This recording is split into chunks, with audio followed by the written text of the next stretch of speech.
Hello friends, नमस्कार। आप सभी का स्वागत करते हैं अपने यूट्यूब चैनल पे। कल के वीडियो में हमने पर्यायवाची शब्द के बारे में पढ़ा। जिस पर्यायवाची की पर्यायवाची क्या होती है, जैसे प्रतिशब्द, समानार्थी शब्द। जो शब्द या वे शब्द जो अर्थ की दृष्टि से समान होते हैं पर्यायवाची कहलाते हैं। उसके बाद हमने पानी की पर्यायवाची पढ़ी। पानी की पर्यायवाची से, जैसे पानी की पर्यायवाची पढ़ी, जल, पानी, वारि, नीर, सलिल, अम्बु, तोय, पय, आप, उदक, अमृत, घनरस, आप, वन, संबर, सरमुख, जीवन, मेघ, पुष्प, किलाल, अम्ब, पानी, पात। पानी की पर्यायवाची के बाद हमने कमल की पर्यायवाची पढ़ी।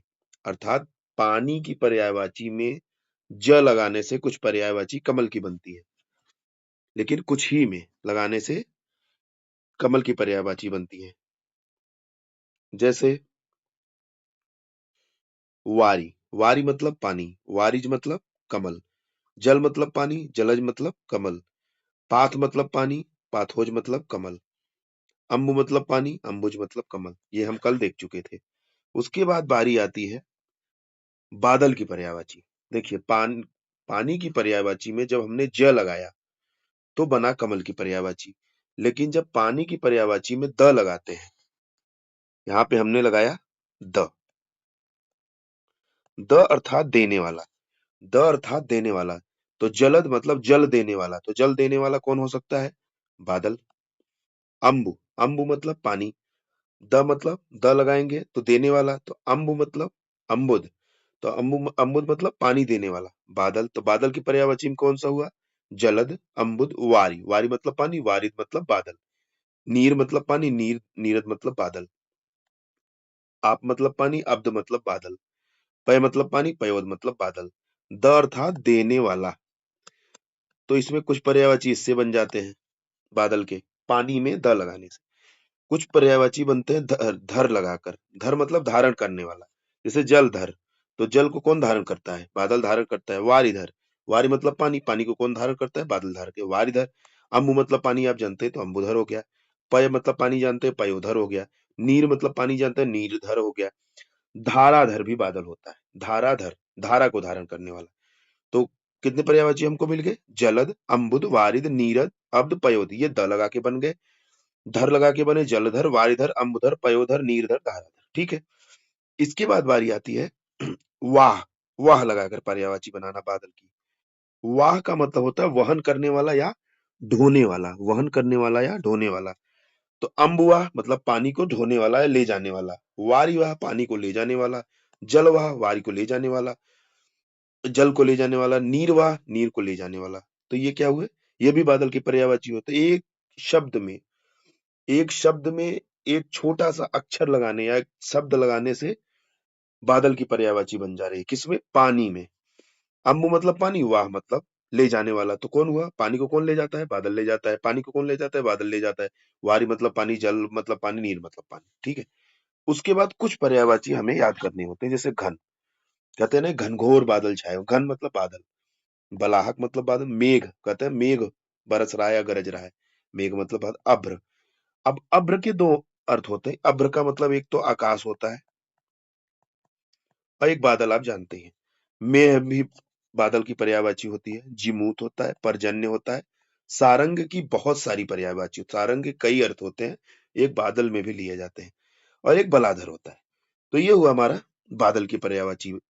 अब अगर इसी में अगर हम धी लगा दें, धी मतलब होता है अधिकता, अधिकता, धी, धी लगा दे मतलब धी, तो ये समुद्र की पर्यायवाची बनता है। जिसे जलधि, जहां सबसे ज्यादा जल है, जलधि मतलब समुद्र। अम्बुधि, पानी की पर्यायवाची में धी लगाने से समुद्र बन रहा है।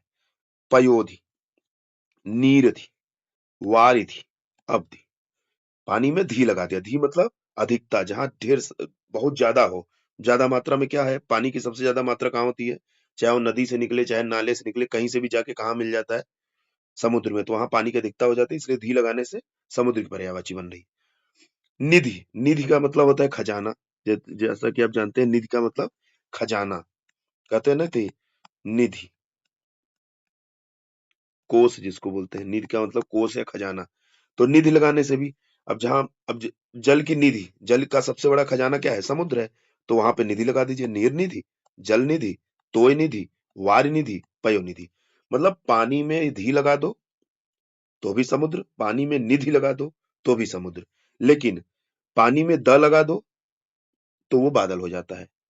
पानी में द लगाने से बादल हो रहा है, लेकिन धी लगाने से समुद्र हो जा रहा है। जैसे धाम लगा दो, धाम, धाम मतलब घर होता है, धाम मतलब घर होता है। अब धाम लगा दो, जल धाम, वारी धाम, अम्बु धाम, नीर धाम, ये भी पानी के पर्यायवाची हो गई। कुछ पर्यायवाची हमें याद करना पड़ता है, जैसे सिंधु आप जानते ही हैं, सागर आप जानते हैं, नदीस मतलब नदियों के देवता, नदियों के ईश कौन होता है? नदी के ईश कौन होगा? समुद्र होता है, ठीक है। एक कंपति याद कर लीजिए, अर्णव याद कर लीजिए, अर्णव गोस्वामी को आप याद ही करते हो, रिपब्लिक भारत वाला एंकर जो खूब चिल्लाता है, अर्णव हो गया, पारावार हो गया, वारिश हो गया, रत्नाकर, रत्नों की खान जहां पे है समुद्र, उदधि हो गया, उदधि, उदक मतलब पानी, उद से उदधि, यहाँ धी लगाते, ये वाला यहाँ भी नोट कर लीजिए, ऐसे अवधि की जगह उदधि भी नोट कर, उदधि, ठीक है। तो हमको कितने पैटर्न मिल गए? आराम से, मतलब पानी को पहले से उठाओ, पानी की जितनी पर्यायवाची हैं उसकी कुछ पर्यायवाची से आप कमल की पर्यायवाची बना लीजिए जिसमें आप अम्बुज, पाथोज, वारिज, जलज, नीरज, ये सब हो गया आपका। एक होता है कुशेषय, कुशेषय मतलब कुशा पे खड़ा रहना, कमल जो होता है कुशा पे खड़ा रहता है, कुशेषय कुशा पे शयन करने वाला। विलेशय एक होता है कुशेषय, कुशेषय के बाद होता है एक विलेशय होता है। विलेशय मतलब बिल में शयन करने वाला, तो बिल में शयन कौन करता है? सांप करता है। कुशेषय कमल को मतलब कुशा पे शयन करने वाला। पद्मेशय विष्णु भगवान को बोल देते हैं, पद मतलब कमर पे शयन विष्णु भगवान करते हैं, ठीक है। तो इस तरीके से यहाँ पे हमने बात की कल कमल के बारे में, आज समुद्र के बारे में। समुद्र में क्या क्या लगाना है? एक तो लगाना है धी, एक लगाना है धाम, एक लगाना है निधि। तो ये बन गया पानी में, पानी बराबर पानी प्लस, लेकिन सब में नहीं लगाना है, कुछ पर्यायवाची याद करने के तरीके बता रहे हैं, ये नहीं कि सब में आप लगा दें, सब में नहीं। अब जैसे बादल की पर्यायवाची में क्या लगाना है? एक तो पानी की पर्यायवाची हो गया, पानी प्लस द लगा दीजिए, या धर लग जाता है, या वाह लग जाता है। तो ये हुआ हमारा बादल की पर्यायवाची। तो हम आज क्या क्या सीख गए? बादल की पर्यायवाची सीख गए, समुद्र की सीख गए, कमल की कल आप सीख गए थे, और पानी की सीख गए। तो पानी, बादल, समुद्र, ये जरा सा भी ध्यान देने की जरूरत है, उसमें सारी चीजें आपको याद हो जाएंगी, ठीक है। तो आज के लिए इतना ही। अगर आपको सेशन पसंद आया होगा तो लाइक, सब्सक्राइब, शेयर करिएगा। जय हिंद, जय भारत। हम पढ़ते रहते हैं, तो अपनी वीडियो आपके सामने अपना एक्सपीरियंस शेयर कर देते हैं, हम भी ये नोट्स बना बना के पढ़ते रहते हैं, तो आप भी मेरे साथ पढ़ते रहिए। जय हिंद, जय भारत।